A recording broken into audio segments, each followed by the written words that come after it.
Hello students, chapter number 1 number system से exercise 1.4 complete करेंगे इस वीडियो के अंदर। क्वेश्चन 1 करने से पहले कुछ फैक्ट्स हैं रैशनल और इरेशनल नंबर्स के ऑपरेशन से रिलेटेड, उन्हें देख लेते हैं। नंबर 1, द सम और difference of a rational number and an irrational number is irrational. एक रैशनल नंबर हो और एक इरेशनल नंबर हो, अगर उसका सम करें या फिर उसका हम डिफरेंस करें तो आंसर इरेशनल नंबर ही आएगा। ऐसे समझिए, एक रैशनल नंबर है और एक इरेशनल नंबर है, इनका अगर सम करते हैं ना तो रिजल्ट में आई फॉर इरेशनल नंबर आएगा। या फिर इनका डिफरेंस करते हैं, एक रैशनल नंबर हो और दूसरा इरेशनल नंबर हो, इनका डिफरेंस करें तो इरेशनल नंबर ही आएगा। हम उल्टा भी कर लें, अगर इरेशनल में से अगर रैशनल माइनस करें तो भी इरेशनल नंबर ही आएगा। एक फैक्ट तो ये है। दूसरा फैक्ट देखिए, द प्रोडक्ट और quotient of a non zero rational number with an irrational number is irrational. यह कह रहा है कि एक रैशनल नंबर हो जो कि नॉन जीरो होना चाहिए, जीरो नहीं होना चाहिए, जीरो से अलग कुछ भी हो, और एक इरेशनल नंबर हो तो उनका जो प्रोडक्ट है यानी कि मल्टीप्लाई और उनका जो कोशेंट है यानी कि डिवाइड करने पर आपको इरेशनल ही मिलेगा। इसे मैं ऐसे लिख सकता हूं कि अगर rational number divided by irrational number हम करते हैं तो हमें इरेशनल ही मिलेगा। या इसका उल्टा भी समझ लीजिए, अगर इरेशनल को रैशनल से डिवाइड करें तो हमें इरेशनल ही मिलेगा। प्रोडक्ट की बात करें तो प्रोडक्ट में एक रैशनल नंबर हो और एक इरेशनल नंबर हो, इनका प्रोडक्ट करेंगे तो हमें इरेशनल ही मिलेगा। अब नंबर 1 और नंबर 2 से हमें एक चीज मिल रही है कि अगर हमारे पास एक रैशनल नंबर है और दूसरा इरेशनल नंबर है तो इनके बीच में हम कोई सा भी ऑपरेशन कर ले, हमारे मैथमेटिकल ऑपरेशन 4 ही होते हैं ना, ऐड होता है, सब्ट्रैक्ट होता है, मल्टीप्लाई होता है और डिवाइड होता है। एक रैशनल नंबर और एक इरेशनल नंबर के बीच में ऐड करेंगे या सब्ट्रैक्ट करेंगे या मल्टीप्लाई करेंगे या डिवाइड करेंगे, हमें हमेशा आंसर इरेशनल ही मिलेगा। इन दो फैक्ट से तो ये कंक्लूजन है। अब तीसरा देखिए, if we add, subtract, multiply or divide two irrational, the result may be rational or irrational। अब यहां पे दोनों नंबर irrational ले रहा है। इस बार ये कह रहा है कि अगर आपके दो irrational नंबर है, यानी ये irrational है, ये irrational है, आप इनका ऐड कर लो, आप इनका subtract कर लो, आप इन्हें मल्टीप्लाई कर लो या फिर आप इन्हें डिवाइड कर लो, जो रिजल्ट आएगा ना वो रैशनल भी हो सकता है और वो इरेशनल भी हो सकता है। सब केस में दोनों इरेशनल नंबर का सब्ट्रैक्ट करेंगे तो आंसर आपका रैशनल आ सकता है, इरेशनल भी आ सकता है। इन दोनों इरेशनल नंबर्स का प्रोडक्ट करेंगे तो आंसर रैशनल भी हो सकता है और इरेशनल भी हो सकता है। दो इरेशनल नंबर्स का डिवाइड करेंगे तो आपका रिजल्ट रैशनल भी हो सकता है और इरेशनल भी हो सकता है। ये थर्ड फैक्ट था। अब इसी फैक्ट से रिलेटेड क्वेश्चन नंबर 1 है एक्सरसाइज 1.4 का, वो देखिए। Exercise 1.4 question number 1, classify the following numbers as rational और इरेशनल। नीचे दिए हुए नंबरों को आपको बताना है रैशनल और इरेशनल। फर्स्ट देखिए 2 माइनस अंडर रूट 5। अब जो 2 है ये तो है रैशनल नंबर और अंडर रूट 5 इरेशनल नंबर है, तो एक रैशनल और एक इरेशनल नंबर आ गया ना, तो आंसर आएगा इरेशनल। ये आपका इरेशनल नंबर है। सेकंड देखिए 3 प्लस अंडर रूट 23, इतने को सिर्फ देखिए, जब हम रैशनल में इरेशनल प्लस करते हैं तो इरेशनल नंबर बन जाता है। ये एक इरेशनल नंबर इतना बन गया, और माइनस अंडर रूट 23 ये भी एक इरेशनल नंबर है। अब irrational number minus irrational number आपका रैशनल भी हो सकता है और इरेशनल भी हो सकता है। अब हम देखते हैं कि ये क्या होता है। इसमें सिंप्लीफिकेशन हो रही है। प्लस का 23 जो है अंडर रूट में, ये माइनस अंडर रूट 23 से कट जाएगा तो सिर्फ हमारे पास 3 बचेगा, और 3 होता है एक रैशनल नंबर, तो ये है रैशनल। तीसरा देखिए 2 अंडर रूट 7, ये एक इरेशनल नंबर है। 7 अंडर रूट 7 एक इरेशनल नंबर है। दोनों इरेशनल है ना। अभी हमने थर्ड फैक्ट जो देखा था कि अगर दोनों इरेशनल नंबर है तो आपका आंसर रैशनल भी हो सकता है और इरेशनल भी हो सकता है। हम देखते हैं क्या आता है। अगर कुछ सॉल्व हो रहा है इसके अंदर, अंडर रूट से अंडर रूट 7 कट रहा है ऊपर नीचे, बच गया है 2/7, तो 2/7 होता है रैशनल, तो इसका जवाब है रैशनल नंबर।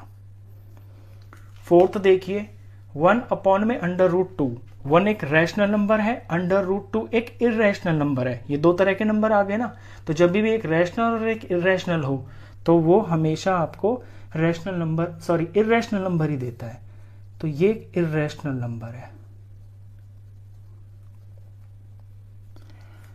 फिफ्थ देखिए, 2 में पाई, 2 तो रैशनल नंबर है और पाई एक इर्रेशनल नंबर है। दो तरह के नंबर हो गए ना, रैशनल और इर्रेशनल का हम चाहे कुछ भी कर ले, ऐड, सब्ट्रैक्ट, मल्टीप्लाई या डिवाइड, वो इर्रेशनल ही होता है, तो ये भी इर्रेशनल है। लास्ट पार्ट था, क्वेश्चन खत्म। क्वेश्चन नंबर 2 करेंगे, simplify each of the following expressions. नीचे 4 एक्सप्रेशंस दे रखी हैं, इन्हें आपको सिंप्लीफाई करना है।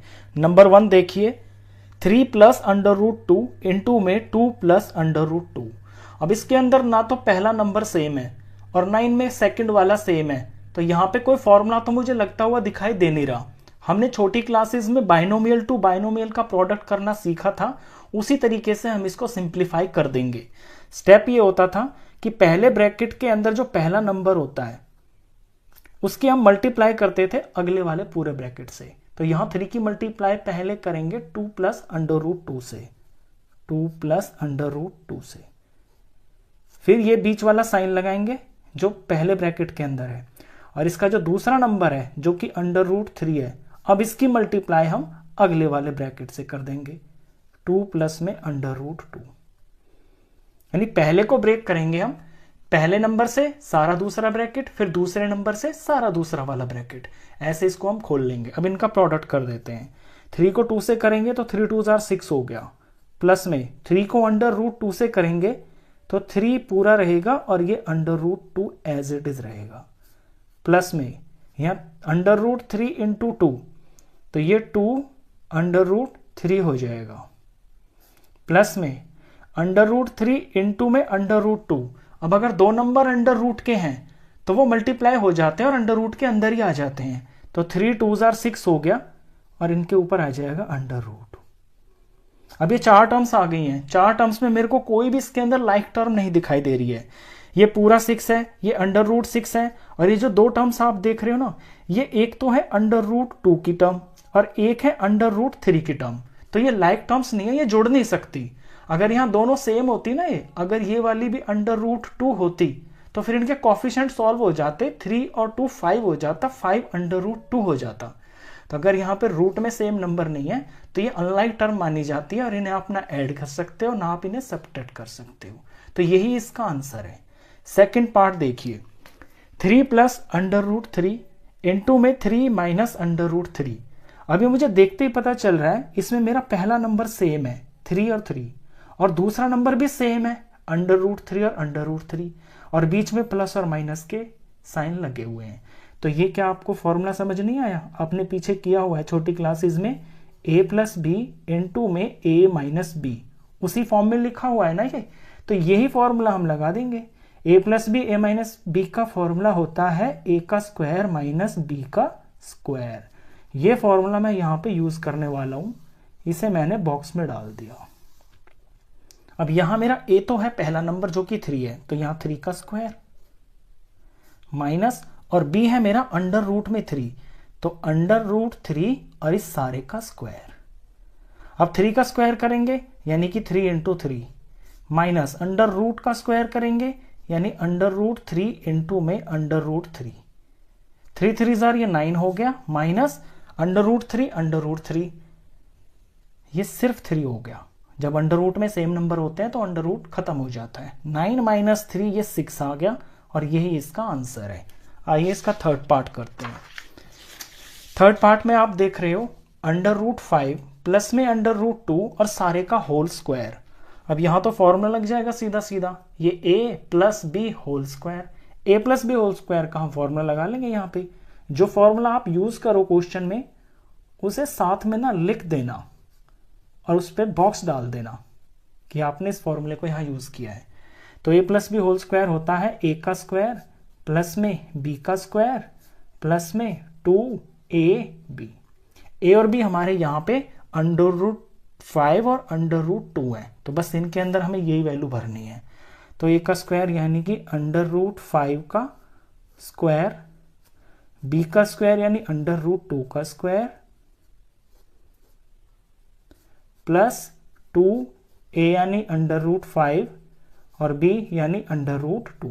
सिंप्लीफाई करते हैं, √5 का स्क्वायर, तो अंडर और स्क्वायर कैंसिल हो जाता है, √5 मल्टीप्लाई करेंगे तो ये आपको 5 मिलेगा आंसर। ऐसे ही √2 का स्क्वायर करेंगे तो ये 2 हो जाएगा, प्लस में यहाँ 2 और ये अंडर में 2 वैल्यूज हैं, तो 2 तो एज इट इज रहेगा। अंडर का मैंने बताया दोनों पे अगर अंडर हो और मल्टीप्लाई हो तो एक ही अंडर बन जाता है और नंबर्स का प्रोडक्ट हो जाता है, तो 5 2s ये 10 हो गया। अब यहाँ 3 टर्म देख रहे हो, इनमें से ये दोनों जुड़ जाएंगे क्योंकि ये लाइक टर्म्स है। 5 और 2 हो गया 7 प्लस में 2 √10, ये एज इट इज, और यही इसका आंसर है। अगला क्वेश्चन देखिए, √5 माइनस √2 इनटू में √5 प्लस में √2। अब यहाँ पहला नंबर सेम है, दूसरा भी सेम है, एक प्लस का और एक माइनस का है, तो इसमें आइडेंटिटी लग रही है सीधा सीधा। कौन सी वाली? वही a प्लस बी इंटू में a माइनस बी बराबर a square minus B square. ये वाला फॉर्मूला इसके अंदर लग रहा है, और यहाँ पे a है मेरा √5 और b है √2। ये आगे पीछे होने से कोई फर्क नहीं पड़ता क्योंकि ये मल्टीप्लाई में है ना, तो प्लस का पहले लिख रहा हूँ, माइनस का पहले लिख रहा हूँ, बात एक ही है। तो a का स्क्वायर करेंगे हम, यानी √5 का होल स्क्वायर माइनस b का स्क्वायर यानी √2 का स्क्वायर। अभी मैं इसको 2 बार आपको खोल के नहीं दिखाऊंगा, फर्स्ट पार्ट में मैंने दिखा दिया था, सेकंड वाले में आप समझ जाओ कि जब स्क्वायर होता है और अंडर रूट होता है तो स्क्वायर से अंडर रूट कैंसिल हो जाता है, वही नंबर आ जाता है। तो √5 का स्क्वायर ये 5 होता है, माइनस √2 का स्क्वायर 2 होता है, 5 माइनस 2 3 होता है। ये इसका आंसर हो गया। लास्ट पार्ट था, क्वेश्चन खत्म। क्वेश्चन नंबर 3 करेंगे। Recall pi is defined as the ratio of the circumference say c of a circle to its diameter say d, that is pi is equal to cd। पहले इनको समझ लीजिए, ये पाई cd क्या लिखा हुआ है। यहां c से मतलब होता है सर्कमफ्रेंस ऑफ सर्कल, इसका फॉर्मूला होता है पाई इंटू में d, d से मतलब है डायमीटर। अगर हम सिर्फ पाई को लिखे यहां पे तो ये सर्कमफ्रेंस के अपॉन में ये d आ जाएगा। सिंपल सी बात है। ये क्वेश्चन कह रहा है कि याद करिए, सोचिए कि जो पाई है ना वो सर्कमफ्रेंस और डायमीटर का रेशियो होता है, वो ही यहां पे लिखा हुआ है। This seems to contradict the fact that pi is irrational. अब यहां तक की बात तो बिल्कुल ठीक है, इस लाइन पे फोकस कीजिए। This seems to contradict the fact that pi is irrational. अब ये जो चीज आपको दिखाई दे रही है ना, इससे एक विरोधाभास पैदा हो रहा है। यह कॉन्ट्राडिक्ट का मतलब होता है एक विरोध पैदा हो रहा है। विरोध इस बात का हो रहा है कि पाई एक इरेशनल नंबर है। अब ये विरोध क्यों हो रहा है ये समझ लीजिए। हमें पता है कि जो पाई है वो एक इरेशनल नंबर होता है, और हमें यह भी पता है कि कोई नंबर अगर p/q की फॉर्म में लिखा हुआ है तो वो एक रैशनल नंबर होता है। अब यहां पे pi is equal to c/d लिखा हुआ है। पाई इरेशनल नंबर है, c/d जो है रैशनल नंबर है, और ये दोनों बराबर भी लिखे हुए हैं। तो ये कैसी अजीब बात हो रही है यहाँ पे। तो ये एक विरोध हो गया ना कि जब पाई इरेशनल नंबर होता है, हम जानते हैं, तो ये किसी रैशनल नंबर के बराबर कैसे हो सकता है। तो ये एक विरोध पैदा हो रहा है यहाँ पे। How will you resolve this contradiction. तो ये जो यहाँ विरोधाभास पैदा हो रहा है, इसे आप कैसे रिजॉल्व करोगे, आप इसे कैसे जस्टिफाई करोगे, ये क्वेश्चन है। एग्जामिनेशन पॉइंट ऑफ व्यू से ये क्वेश्चन नहीं है, लेकिन क्वेश्चन में गहराई बहुत है। ये बहुत गहरा क्वेश्चन है, इसको थोड़ा सा ध्यान से समझिए। यहां जो सारा खेल है ना वो है मेजरमेंट का। देखिए सर्कमफ्रेंस होता है, एक लेंथ होती है, जो डायमीटर होता है ये भी एक लेंथ होती है। तो जो कोई लेंथ होती है ना, ये जरूरी नहीं है कि वो बिल्कुल एग्जैक्ट उतनी ही हो। एक एग्जांपल बताता हूं। लेट्स सपोज कोई डायमीटर है, वो 9.0900900009 एंड सो ऑन, इतना डायमीटर आ रहा है। स्केल के ऊपर जो है ना बिल्कुल बहुत बारीक फर्क भी हो सकता है ना मेजरमेंट में। तो इसको इस तरह से, ये जो इरेशनल नंबर जो खत्म ही नहीं हो रहा है, इसकी हम एक अप्रोक्सीमेट वैल्यू इस तरह से लिख सकते हैं ना 9.1। अब ये एक रैशनल नंबर हो गया। एक्चुअली में ये इरेशनल था, बहुत कम फर्क था मेजरमेंट में, इसे हमने अप्रोक्सीमेट करके इसको हमने रैशनल नंबर बना दिया। तो हम जब नंबर्स लिखते हैं ना, ये जो सरकमफ्रेंस होता है, ये जो डायमीटर होता है, इन्हें कभी भी हम इरेशनल फॉर्म में नहीं लिखते हैं, इन्हें हम लिखते हैं जो हम इसी तरह से, ताकि ये रैशनल नंबर दिखाई दे। अब इसमें रिजोल्यूशन इसका कैसे होगा, देखिए यहां हमें यही दिखाना है कि ये जो C/D है ना, ये इरेशनल कब होगा, कब हो सकता है। तो अब बात को समझना, हमने ये पढ़ा है इंट्रोडक्शन में, मैंने आपको ये बताया था कि जब किसी इरेशनल नंबर को किसी रैशनल नंबर से हम डिवाइड करते हैं तो उसका रिजल्ट हमेशा इरेशनल आता है। और हमने ये भी पढ़ा है कि अगर किसी रैशनल नंबर को इरेशनल नंबर से डिवाइड करते हैं तो उसका रिजल्ट भी इरेशनल ही आता है। और हमने ये भी पढ़ा है तीसरा केस कि अगर किसी इरेशनल नंबर को इरेशनल नंबर से ही डिवाइड करते हैं तो उसका जो जवाब है वो इरेशनल हो सकता है या फिर वो रैशनल भी हो सकता है। ये 3 मैंने इंट्रोडक्शन में आपको बताए थे केसेस। तो यहाँ रैशनल को तो भूल ही जाइए क्योंकि यहाँ बात चल रही है इरेशनल की। अब अपने C/D पे फोकस कीजिए। अगर आपका क्वेश्चन के अंदर ये जो सरकमफ्रेंस और डायमीटर है, इनमें से अगर आपका सरकमफ्रेंस इरेशनल हो और डायमीटर रैशनल हो तो आपका जो जवाब है वो इरेशनल ही आएगा ना। तो उस केस में जो पाई है ये इरेशनल हो गया। या फिर आपका डायमीटर तो इरेशनल हो और सरकमफ्रेंस रैशनल हो तो जो जवाब होगा वो भी फिर इरेशनल ही होगा। तो उस केस में भी पाई जो है ये इरेशनल ही हो गया। या फिर सरकमफ्रेंस और डायमीटर ये दोनों ही आपके इरेशनल नंबर हों तो उस केस के अंदर ये इरेशनल नंबर आएगा। तो उस केस में भी ये जो पाई है ये आपका इरेशनल हो गया है। तो यहाँ समझने और समझाने की बात यही है कि जो सरकमफ्रेंस है और ये जो डायमीटर है, इनमें से कोई सा एक नंबर या तो C या फिर D या फिर ये दोनों ही इरेशनल हो सकते हैं। ऐसा कोई नंबर हो सकता है, बस उसको जो है हमने पॉइंट में लिख दिया, रैशनल नंबर की शक्ल में लिख दिया ताकि हम सॉल्व कर सकें उसको शीट के ऊपर। ये इसका जो है ना जस्टिफिकेशन है। अब इसी बात को आपको थोड़ा सा लैंग्वेज में लिखना है कि C/D या फिर C और D दोनों के दोनों आपके इरेशनल हो सकते हैं। उस केस में जो जवाब है ना वो इरेशनल ही होगा। तो आपका जो पाई है बेसिकली एक इरेशनल नंबर ही होता है। बस ये C और जो D है ना ये इरेशनल हो सकते हैं, उसकी वजह से जो है यहां पे पाई आपका हमेशा इरेशनली बनेगा। तो हेयर आइदर C और D or both may be irrational।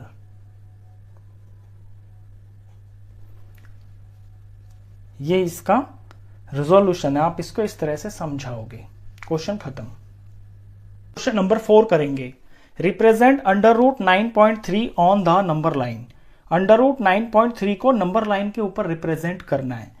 अभी तक आपने अंडर रूट में 2, अंडर रूट में 3, अंडर रूट में 5 इस तरह के जो बिल्कुल अकेले नंबर होते हैं अंदर में, इनको रिप्रेजेंट करना सीखा है नंबर लाइन के ऊपर पाइथागोरस थ्योरम और राइट ट्रायंगल की हेल्प से। अभी आप सीखोगे कि अगर अंडर रूट के अंदर आपको कोई पॉइंट में नंबर दे रखा हो तो उसे नंबर लाइन के ऊपर कैसे हम दिखाते हैं।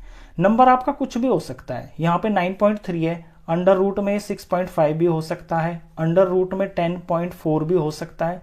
कोई भी नंबर हो, स्टेप्स बिल्कुल सेम रहेंगे। तो सबसे पहले स्टेप देखिए क्या होगा। सबसे पहले जो भी अंडर रूट के अंदर आपका नंबर लिखा हुआ है ना, उतनी यूनिट का आपको एक लाइन सेगमेंट खींचनी है।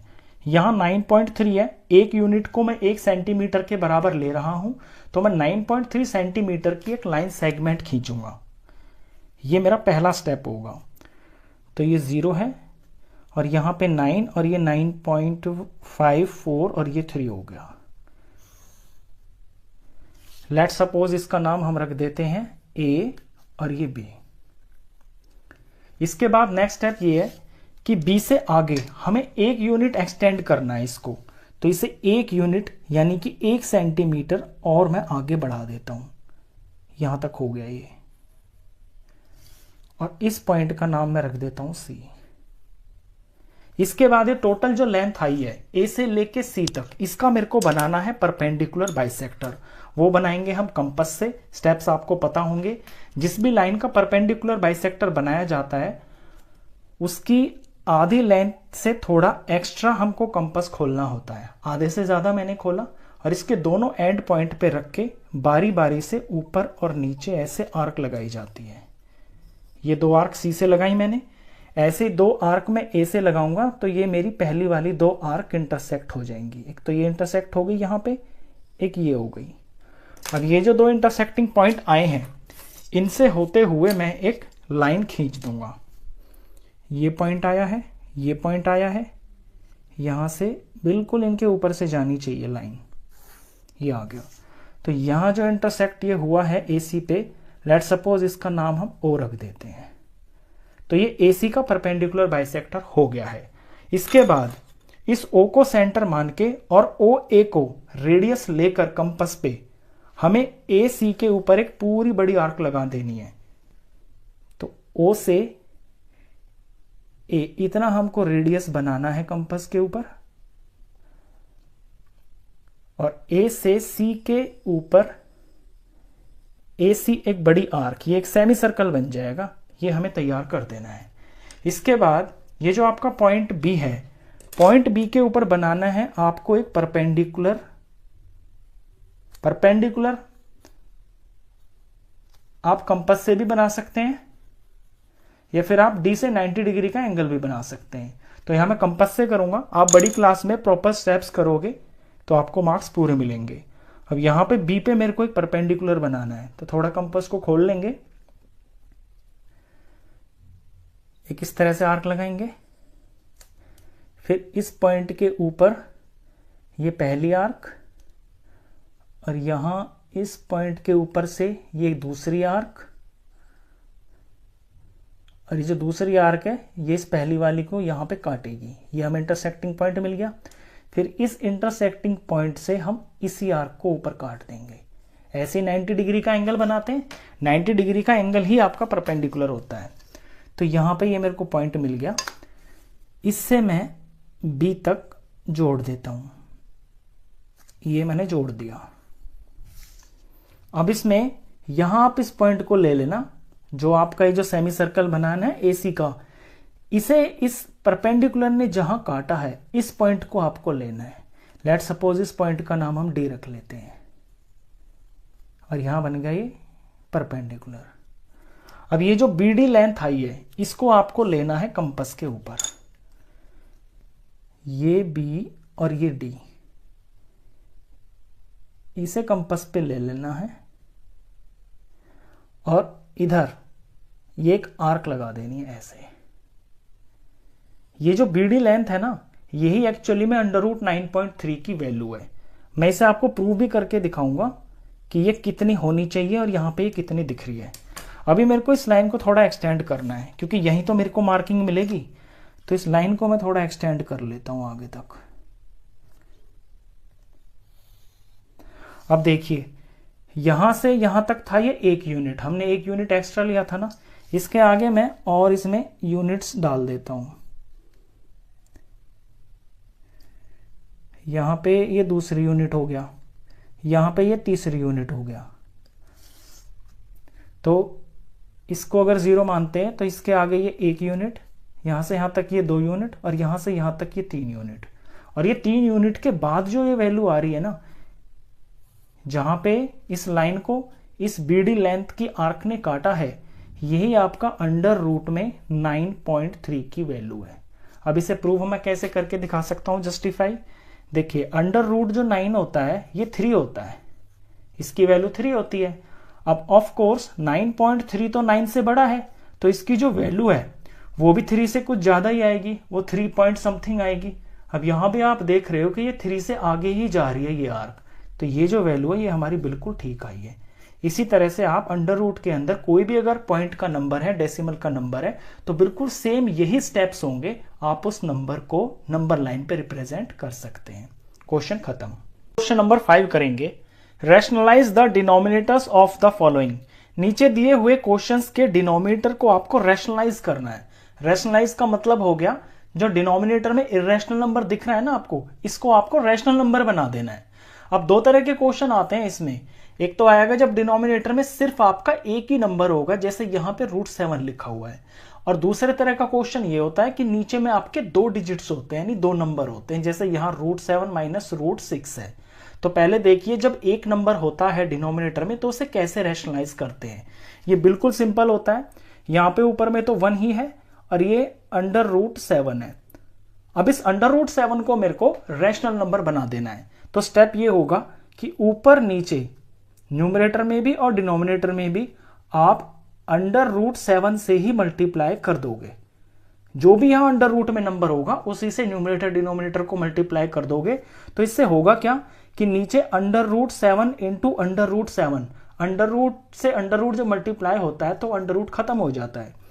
तो डिनोमिनेटर के अंदर तो बन जाएगा ये 7, और ऊपर आप जो मल्टीप्लाई करके आएगा जो आएगा वही आप लिख दोगे। ऊपर से आपको ज्यादा मतलब है नहीं, बेसिकली नीचे वाले को रैशनलाइज करना है। तो ऊपर में 1 इंटू √7 ही आएगा। तो ये रैशनलाइज हो गया है, इसका डिनोमिनेटर रैशनल नंबर बन गया है। सेकंड देखिए 1 अपॉन में √7 माइनस √6। अब इसमें 2 नंबर है तो इसे कैसे करेंगे, 1 अपॉन √7 माइनस √6। अब स्टेप्स देखना ध्यान से, ऊपर नीचे में ही मल्टीप्लाई करना है हमको। किसका करना है, इन्हीं नंबर्स का करना है, बस जो बीच में साइन है ना इसका उल्टा कर देना है। अगर यहां पे माइनस है तो फिर आप प्लस लगा के करना, जैसे √7 प्लस √6, और नीचे भी √7 प्लस में √6। यहां पे माइनस है तो आप प्लस करके दोनों जगह पे मल्टीप्लाई करना। अगर यहां पे प्लस होता तो फिर यहां दोनों जगह आप माइनस लगाते। अब इसको सॉल्व करते हैं। अब इससे होगा क्या, पहले तो ऊपर देखिए 1 को इसी से जब आप मल्टीप्लाई करोगे तो सेम यही चीज आएगा। तो ऊपर तो आएगा √7 प्लस में √6। नीचे में क्या होता है, जब 2 नंबर होते हैं ना इस तरह से, तो नीचे आपकी आइडेंटिटी बन जाती है। एक बार तो a प्लस बी दिखेगा आपको, एक बार a माइनस बी दिखेगा। तो यहां पे सिंपल आइडेंटिटी लग जाती है a प्लस बी इंटू में a माइनस बी, और आइडेंटिटी होती है a² माइनस b²। तो बस हम आइडेंटिटी लगा देंगे। यहाँ पे a है हमारा √7 और b है √6। तो यहां √7 का स्क्वायर हो जाएगा और माइनस में √6 का स्क्वायर हो जाएगा। नेक्स्ट स्टेप में ये सिंप्लीफाई हो जाएगा। ऊपर तो कुछ चेंज होना नहीं है, ऊपर जैसा है वैसा ही रहेगा। √7 प्लस √6, नीचे √7 का स्क्वायर करेंगे तो ये 7 आ जाएगा, माइनस √6 का स्क्वायर करेंगे तो ये 6 आ जाएगा। नेक्स्ट स्टेप में √7 प्लस में √6, और नीचे 7 माइनस 6 1 होता है, तो 1 लिखने की आपको जरूरत नहीं है। तो यही आपका आंसर हो गया है। अगर कुछ और होता 2 3 कुछ होता तो आप लिख देते नीचे। चलिए थर्ड पार्ट देखिए इसका। थर्ड और फोर्थ पार्ट इसी तरह के हैं, जब नीचे आपको 2 डिजिट्स मिलेंगी। तो जब भी आपके 2 डिजिट्स वाले सवाल होते हैं तो सेम इसी तरह से करना, इसमें आइडेंटिटी ही लगती है। अब लेते हैं थर्ड पार्ट को, 1 अपॉन में √5 प्लस में √2। अब मेरे को ऊपर नीचे मल्टीप्लाई करना है, √5 क्योंकि यहाँ प्लस है तो माइनस लगा के करना है, माइनस √2 अपॉन में √5 माइनस √2। अब ऊपर √5 माइनस √2 को 1 से मल्टीप्लाई करोगे तो सेम यही आएगा। तो न्यूमरेटर में तो बन गया है √5 माइनस √2, और नीचे में यहाँ पे आइडेंटिटी बन जाएगी a plus B a minus B. तो a का स्क्वायर और माइनस b का स्क्वायर, a है यहाँ पे √5 इसका स्क्वायर हो जाएगा, माइनस b है √2 इसका स्क्वायर हो जाएगा। नेक्स्ट स्टेप में न्यूमरेटर जैसा है सेम टू सेम वैसा ही रहेगा, और नीचे में इसको सॉल्व कर देंगे। √5 का स्क्वायर करेंगे तो 5 आ जाएगा, √2 का स्क्वायर करेंगे तो 2 आ जाएगा, और नेक्स्ट स्टेप में न्यूमरेटर सेम टू सेम जैसा है वैसा ही रहेगा, और नीचे 5 माइनस 2 ये बन गया है 3, और यही इसका आंसर है। इसी तरह से फोर्थ पार्ट भी देखिए, 1 अपॉन √7 माइनस 2। सेम यही स्टेप्स होंगे, हर बार यही करना है आपको। ये अंडर रूट 7 माइनस 2 है। ध्यान देना इस बार इस पर रूट नहीं लगा हुआ है, तो कैलकुलेशन में कोई गलती ना हो। तो मल्टीप्लाई करना है ऊपर और नीचे, अंडर रूट 7, यहाँ माइनस है तो प्लस लगाना है, और ये 2 ऐसे ही नीचे अंडर रूट 7 प्लस में 2। अब अंडर रूट 7 प्लस 2 को 1 से मल्टीप्लाई करेंगे तो सेम यही आ जाएगा। तो न्यूमरेटर में तो 7 अंडर रूट और प्लस 2 आ गया, और नीचे में बन जाएगी identity a plus B, a minus B. a है यहाँ रूट 7, तो रूट 7 का स्क्वायर होगा, और माइनस b है यहाँ पे 2, यहाँ 2 का स्क्वायर होगा। नेक्स्ट स्टेप में न्यूमरेटर सेम टू सेम यही रहेगा, अंडर रूट 7 प्लस 2, और यहाँ इसमें अंडर रूट 7 का स्क्वायर सॉल्व होके 7 हो गया, माइनस और 2 का स्क्वायर 4 हो गया। नेक्स्ट स्टेप में न्यूमरेटर सेम टू सेम रहेगा, अंडर रूट 7 प्लस 2, और यहाँ 7 माइनस 4 ये 3 हो गया। तो देखिए डिनोमिनेटर हो गया रैशनलाइज। यही आपका आंसर है। क्वेश्चन खत्म।